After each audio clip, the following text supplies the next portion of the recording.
Hello guys, welcome back to my channel and another blog. তো এখানে মাংস আনতে যাচ্ছি আমি, আর বাইরে তো প্রচণ্ড বৃষ্টি হচ্ছে, তো ছাতি মুড়ি দিয়ে টুকটুক করে মাংস আনতে যাচ্ছি।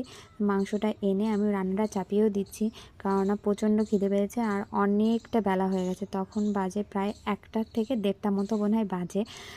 যেহেতু বৃষ্টি হচ্ছিলো সেজন্য টাইমটার অত জ্ঞান বুঝতে পারছি না, কিন্তু হ্যাঁ অতটাই বাজে।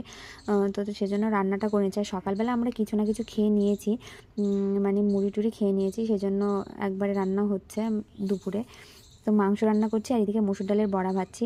তো বড়াটা হয়ে গেছে আর আমি ওখান থেকে 1 পিস মাংস তুলে নিয়েছি, যাতে একটু খেয়ে দেখি যে কেমন হয়েছে রান্নাটা। তো না, দেখলাম খেয়ে ভালোই হয়েছে মোটামুটি রান্নাটা।